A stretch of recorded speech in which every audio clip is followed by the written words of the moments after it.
Hi hello friends, എല്ലാ കൂട്ടുകാർക്കും മൗനരാഗ സീരിയലിലെ നല്ലൊരു എപ്പിസോഡിന്റെ റിവ്യൂയിലേക്ക് തന്നെ സ്വാഗതം കേട്ടോ. ചാനൽ ആദ്യമായിട്ടാ കാണുന്നെങ്കിൽ ഒന്ന് സബ്സ്ക്രൈബ് ചെയ്ത് ലൈക്ക് ചെയ്ത് സപ്പോർട്ട് ചെയ്യണേ. അങ്ങനെ കാർത്തികയുടെ കഴുത്തിൽ ദിലീപ് താലി ചേർത്ത് കേട്ടോ. അങ്ങനെ താലി ഇങ്ങനെ എല്ലാരും ഇങ്ങനെ കാണിച്ചിട്ട് ഇങ്ങനെ കഴുത്തിലേക്ക് ഇങ്ങനെ ചേർത്ത് വെച്ചിട്ട് ഇങ്ങനെ കെട്ടുന്ന സമയത്ത് തന്നെ ഗംഗപ്രസാദ് ഭയങ്കര പുറകെ നിന്ന് തോക്ക് വെച്ചിട്ട് വെടി വെക്കാൻ വേണ്ടി ഇങ്ങനെ കൈ ഇങ്ങനെ ചൂണ്ടി ഇങ്ങനെ നിൽക്കുന്ന സമയത്ത് അതായത് കാർത്തികയുടെ കഴുത്തിൽ ദിലീപ് താലിയും കെട്ടുന്നു. ആ സമയം തന്നെ ഗംഗപ്രസാദ് തോക്ക് വെച്ച് വെടിവെക്കാനും പോകുന്നു. അങ്ങനെ വെടി പൊട്ടിക്കാൻ പോകുന്ന സമയത്ത് തന്നെ വിരലിങ്ങനെ പിടിക്കുന്ന സമയത്ത് തന്നെ കിരൺ ഒറ്റ തള്ളാണ്. അങ്ങനെ ഗംഗപ്രസാദ് അവരാരും അറിയാതെ അപ്പുറത്തെ റൂമിലേക്കാണ് കേട്ടോ മറിഞ്ഞു വീഴുന്നത്. കിരൺ അപ്പൊ തന്നെ ഗംഗേനെ പിടിച്ച് വലിച്ച് അതായത് ഊണ് കഴിക്കുന്ന ആ ഒരു ഹോളിലേക്ക് കൊണ്ടുപോവാണ്. അതായത് ഓഡിറ്റോറിയത്തിന്റെ ആ ഒരു ചെറിയൊരു ഹോൾ ഉണ്ട്, അവിടേക്ക് കൊണ്ടുപോവാണ്. അതുകൊണ്ട് തന്നെ ആ ഒച്ചയും ബഹളം ആരും തന്നെ കേൾക്കുന്നില്ല കേട്ടോ. അങ്ങനെ ഗംഗക്ക് മനസ്സിലായി ഇവിടെ നിന്ന് കിരൺ പിടിക്കോ എന്നുള്ളത്.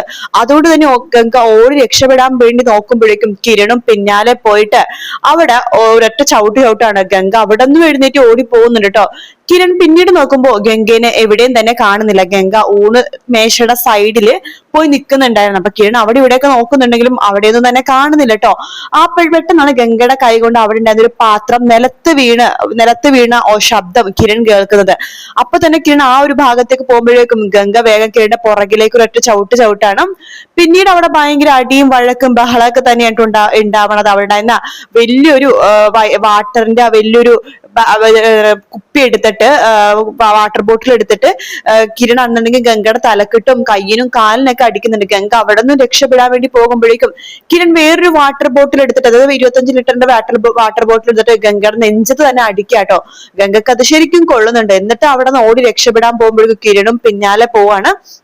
ആ സമയം രതീഷ് വേലിനോട് പറയണ്ടേ, കിരൺ സാറിനെ കാണുന്നില്ലല്ലോ എന്ന് പറയുമ്പോഴേക്ക് വേല് പറയാ, അതെ എവിടെ പോയി, ഇവിടെ ഒന്നും ഇല്ലല്ലോ, അകത്തൊന്നുമില്ല, ഇനി പുറത്തെങ്ങാനും പോയിട്ടുണ്ടാവോ, വാ നമുക്കൊന്ന് നോക്കാം എന്ന് പറഞ്ഞിട്ട് വേഗം അകത്തൊന്ന് പോയി നോക്കാൻ അകത്തേക്ക് പോകുമ്പോഴേക്കും നമ്മുടെ ദിലീപും അതുപോലെ തന്നെ കാർത്തികയും പോയിട്ട് കെട്ട് കഴിഞ്ഞതിന് ശേഷം ദിലീപ് കാർത്തികയുടെ നെറ്റിയിലേക്ക് സിന്ദൂരം അണിയിപ്പിച്ചു കൊടുക്കണം. അപ്പൊ എല്ലാവരും അത് നോക്കിയിട്ട് സമാധാനത്തോടെ നിൽക്കാട്ടോ. നമ്മുടെ ലക്ഷ്മി അമ്മയൊക്കെ നെഞ്ചത്ത് ഇങ്ങനെ കൈവെക്കാണ്, ഭഗവാനെ എന്നൊക്കെ പറഞ്ഞിട്ട് ഇങ്ങനെ പ്രാർത്ഥിക്കുകയാണ്. ശേഷം ദിലീപും അതുപോലെ തന്നെ നമ്മുടെ കാർത്തികയും കൂടി ചേർന്നിട്ട് അവിടെ മണ്ഡപത്തിന് ഇങ്ങനെ വലം വെക്കാണ്. ആ സമയത്താണ് കല്യാണി ആണെങ്കിൽ നമ്മുടെ വേലുവിനെയും അതുപോലെ തന്നെ രതീഷിനെയും ശ്രദ്ധിക്കണം കേട്ടോ. അവര് മുഖത്ത് ഭയങ്കര പരിഭ്രമമുണ്ട്. കല്യാണി അവരിങ്ങനെ നോക്കിയിട്ട് എവിടെ പോയതാന്ന് ചോദിക്കുമ്പോ ഒന്നുമില്ല എന്ന് പറയുന്നുണ്ട്. ശേഷം വേലു രതീഷിനോട് പണ്ട്, രതീഷ് സാറേ വാ നമുക്ക് പതുക്കെ പോയി നോക്കാം എന്ന് പറയാണ്. പതുക്കെ രതീഷും വേലും അവിടെ അങ്ങോട്ട് വലിയാട്ടോ.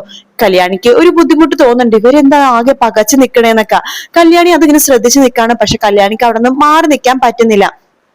അങ്ങനെ ഗംഗപ്രസാദ് പുറകിൽ നിന്നിട്ട് ഓടി മതിൽ ചാടി പുറത്തേക്ക് പോകാൻ പോകുമ്പോഴേക്കും കിരണും അപ്പുറത്തേക്ക് പോകുന്നുണ്ട്. ശേഷം അവിടെ ഉണ്ടായിരുന്ന വെള്ളത്തിന്റെ ഉള്ളിലേക്ക് ഗംഗനെ മുക്കി പിടിക്കുന്നുണ്ട്. പക്ഷെ ഗംഗ അപ്പോഴും മരിക്കുന്നില്ല. അവിടെ നിന്നും കിരൺ അടിച്ച് തള്ളിയിട്ടിട്ട് വേഗം പുറത്തേക്ക് ഓടിപ്പോകുകയാണ്.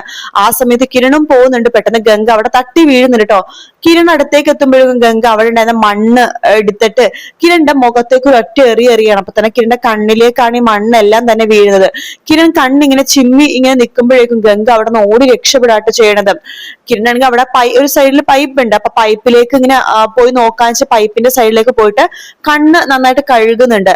ആ സമയത്ത് ഗംഗയാണെന്നുണ്ടെങ്കിൽ മനസ്സിൽ വിചാരിക്കുകയാണ്, അതായത് കിരൺ നിൽക്കുന്നിടത്തുനിന്ന് ഒരുപാട് ദൂരെയായിട്ടോ ഗംഗ മനസ്സിൽ വിചാരിക്കുകയാണ്, എന്റെ നെഞ്ച് എന്തായാലും കലങ്ങി, ഞാൻ മിക്കവാറും ചാവോന്ന് തോന്നുന്നു.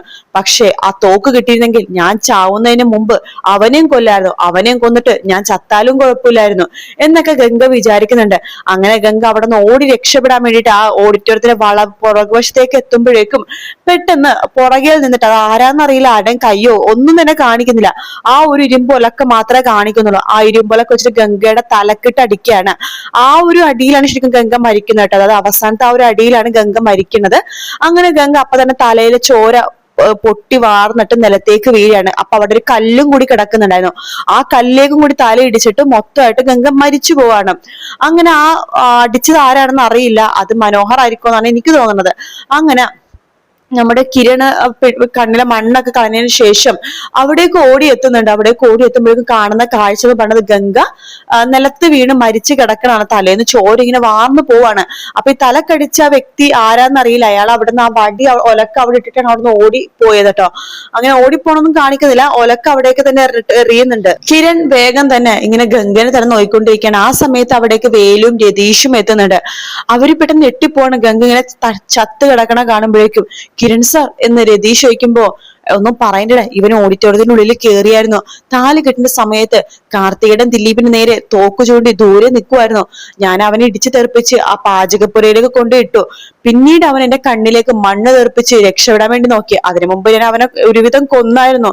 പിന്നീട് ഓടി രക്ഷപ്പെടാൻ പോണ സമയത്ത് അവൻ ഈ കല്ലിൽ തട്ടി കല്ലിൽ തലയടിച്ച് വീണെന്ന് തോന്നുന്നു. അതാ അവൻ മരിച്ചെന്ന് തോന്നുന്നു എന്ന് പറയാണ്. സാറൊന്ന് നോക്കിക്കേ എന്ന് രതീഷ് പറയുന്നുണ്ട്. കിരൺ കയ്യിലേക്ക് ഇങ്ങനെ പിടിച്ചു നോക്കുന്നുണ്ട്. ആ സമയത്ത് പൾസ് കിട്ടുന്നില്ല. അതിനുശേഷം മൂക്കിൽ ഇങ്ങനെ ശ്വാസം ഉണ്ടെന്നൊക്കെ നോക്കുമ്പോ ശ്വാസമൊന്നും ഇല്ല. അങ്ങനെ പല ഭാഗത്ത് നോക്കുമ്പോഴേക്കും നെഞ്ചിടിപ്പ് ഒന്നും തന്നെ ഇല്ല. കിരൺ പറയണ്ട ഇവൻ മരിച്ചു എന്ന് പറയാണ്. വേലു പറയണ്ടേ മരിച്ചു കാണില്ലായിരിക്കും, മരിച്ചാലും പിന്നെയും ജീവിച്ചിരുന്ന സാധനല്ലേ, ഒന്നും കൂടി അടി കൊടുക്കാം എന്ന് പറഞ്ഞിട്ട് വീണ്ടും വീണ്ടും വേലു അടിക്കുന്നുണ്ട്. വേണ്ട, അവൻ ചത്തൊടുങ്ങി അവൻ എന്ന് പറയാണ്. ശേഷം കിരൺ കല്യാണി രതീഷ് പറഞ്ഞ കല്യാണി അന്വേഷിക്കുന്നുണ്ട്. അയ്യോ അവൾക്ക് 6th സെൻസിലുള്ള പെണ്ണ, ചിലപ്പോൾ കൂടെ അന്വേഷിച്ചു വരും. ഒരു കാര്യം ചെയ്യാം, ഇവനെ എങ്ങനെയൊക്കെ ഒന്ന് മറവ് ചെയ്യണം. എങ്ങനെ മറവ് ചെയ്യും വേലു എന്ന് ചോദിക്കാണ്. വേലു പറയണ്ട് ഉള്ളിൽ 2 പായ ഇരിക്കുന്നുണ്ട്, അതെടുത്തിട്ട് വരട്ടെ, കൊണ്ടുപോവാ എന്ന് പറയാണ്. അങ്ങനെ വേലു പായ എടുക്കാൻ വേണ്ടി ഉള്ളിലേക്ക് പോകുമ്പോ ഈ തലക്കടിച്ച ആള് അവിടെ എവിടെയോ ഉണ്ട് കേട്ടോ. അയാൾ ഈ വേലുവിനെ നോക്കുന്നുണ്ട്. പക്ഷെ ആ വേലു കാണുന്നില്ല, നമ്മളെയും കാണിക്കുന്നില്ല. അയാളെ നോക്കണ പോലെ നമുക്ക് തോന്നുന്നു, അത്രേ ഉള്ളൂ. അങ്ങനെ വേലു ആ പായ എടുത്തിട്ട് വരുവാണ്. 2 പായ ചേർത്ത് വെക്കുന്നുണ്ട്. ശേഷം ഗംഗേന ആ പായയിലേക്ക് കെടുത്താണ്. എന്നിട്ട് വേലു നന്നായിട്ട് പായ ചുരുട്ടി കെട്ടുന്നുണ്ട്. വേലു പറയണ്ട് സാറേ ഒരുപാട് നന്ദിയുണ്ട്, എന്റെ അമലുവിന്റെയും എന്റെ മാമിയുടെ ഒക്കെ കണ്ണുനീരിന് ആശ്വാസമായെന്ന് പറയുമ്പോ കിരൺ പറയണ്ട് വേലു നിന്റെ മാമിയുടെയും അമലുവും മാത്രല്ല, കല്യാണിയുടെ അമ്മ മരിച്ചപ്പോ അവളുടെ കണ്ണീര് കണ്ട എന്റെ മനസ്സ് അന്ന് വല്ലാതെ നൊന്തു പോയതാണ്. അവളുടെ കണ്ണീരിന് ഒരു അറുതി പറ്റിയിട്ടുണ്ടാവും. പിന്നെ അത് മാത്രോ ദിലീപിന്റെ അച്ഛനെ കൊന്നല്ല, ദിലീപിന്റെ അമ്മക്കും ഭയങ്കര സമാധാനമാകും. എല്ലാവരുടെയും ശാപമുള്ളവനായവൻ, അതുകൊണ്ട് ഇവൻ മരിച്ചു എന്ന് പറയാണല്ല സാറേ. ഇനിയിപ്പോ ഇവനെ എന്താ ചെയ്യേണ്ടത്? ഒരു കാര്യം ചെയ്യും, നമുക്ക് കാറിന്റെ ഡിക്കിയില് ഇപ്പൊ വെക്കാം തൽക്കാലത്തേക്ക്, എന്നിട്ട് എവിടെയെങ്കിലും മറവ് ചെയ്യാം. എന്റെ വീടിന്റെ പിന്നാമ്പുറത്ത് മണ്ണ് കുഴിച്ച് അതിലേക്ക് ഇടാം എന്ന് കിരൺ പറയാണ്. അപ്പോ എങ്ങനെ മണ്ണ് കുഴിക്കും? നല്ല ആഴത്തിൽ കുഴിക്കണം എന്ന് കിരൺ പറയുന്നുണ്ട്. വേലു പറയുന്നുണ്ട് സാർ അതൊന്നും കൊണ്ട് പേടിക്കണ്ട, പിന്നാമ്പുറത്ത് ആ അറ്റത്ത് ഞാൻ മണ്ണ് കുഴിച്ചു തരാം, ഇവനുള്ള മണ്ണ് ഞാൻ തന്നെ കുഴിച്ചിടാം, നല്ല ആഴത്തിൽ തന്നെ. കിരൺ പറയണ്ട എങ്കിൽ കുഴപ്പമില്ല, നമുക്ക് മണ്ണ് കുഴിച്ച് മണ്ണിൽ വെച്ച് മൂടാം, ആരന്വേഷിച്ച് വരാനാണ്, അതുകൊണ്ട് ഇപ്പൊ ഡിക്കിയിൽ കൊണ്ടിടാം. ഒരു കാര്യം ചെയ്യാം, ആദ്യം ഓഡിറ്റോറിയത്തിൽ പോയിട്ട് എല്ലാവരും ഒന്ന് കണ്ടിട്ട് ഇങ്ങോട്ട് വരാമെന്ന് പറഞ്ഞിട്ട് കിരണും വേലും രതീഷും ഓഡിറ്റോറിയത്തിന്റെ ഉള്ളിലേക്ക് കയറാണ്. ആ സമയത്ത് കെട്ടൊക്കെ കഴിഞ്ഞ് പെണ്ണും ചെക്കനും എല്ലാവരുടെ കൂടെ ഫോട്ടോ എടുക്കുന്ന സമയത്താണ് കിരൺ വരുന്നത് കേട്ടോ. കല്യാണി ചോദിക്കണ്ട് കിരണേട്ട എവിടെയായിരുന്നു? ഞാനിവിടെ ഉണ്ടായിരുന്നു കല്യാണി, കുഴപ്പമൊന്നുമില്ല. വേറെ കുഴപ്പമൊന്നുമില്ലല്ലോ കിരണേട്ട? ഇല്ല കല്യാണി എന്ന് പറയാണ്. അങ്ങനെ എല്ലാവരും കൂടി ഫോട്ടോയും കാര്യങ്ങളൊക്കെ എടുക്കുന്നുണ്ട്. പ്രകാശനാണ് കല്യാണമൊക്കെ കഴിഞ്ഞു, എല്ലാം കഴിഞ്ഞു. പ്രകാശനാണെങ്കിൽ ഹരിയേട്ടനോട് ഇങ്ങനെ ചോദിക്കുന്നുണ്ട്, ഇതുവരെ അവൻ എത്തിയിട്ടില്ല, അപ്പൊ അവൻ അറിഞ്ഞു കാണില്ലായിരിക്കും അല്ലെ? ഹരിയേട്ടൻ പറയുന്നുണ്ട് അറിഞ്ഞിട്ട് കാണില്ല, പക്ഷെ ഇനി വേണം നമ്മൾ സൂക്ഷിക്കാൻ എന്ന് പറയാണ്. അപ്പൊ അവിടുത്തെ മറ്റേ സെക്യൂരിറ്റി ചേട്ടൻ പറയുന്നത് എന്തിനെ സൂക്ഷിക്കണത്, അവൻ ആരെങ്കിലും തല്ലി കൊന്നിട്ടുണ്ടാവും സാറേ എന്ന് പറയാണ്. ആ സമയത്ത് ഗംഗ ഇങ്ങനെ മരിച്ചു കിടക്കുന്ന ഭാഗവും കാണിക്കുന്നുണ്ട്. അപ്പൊ അവര് ഉരുട്ടിക്കൊണ്ട് കാറിലേക്ക് ഡിക്കിയിൽ കയറ്റുന്നതൊക്കെ നാളെയാണ് കേട്ടോ. അപ്പൊ നാളത്തെ എപ്പിസോഡിന് വേണ്ടി കാത്തിരിക്കാം. വീഡിയോ ഇഷ്ടപ്പെട്ടാൽ ലൈക്ക് ചെയ്യുക, സബ്സ്ക്രൈബ് ചെയ്യുക, കമന്റ് ചെയ്യുക. മറ്റൊരു വീഡിയോ കാണാൻ. Take care, bye bye.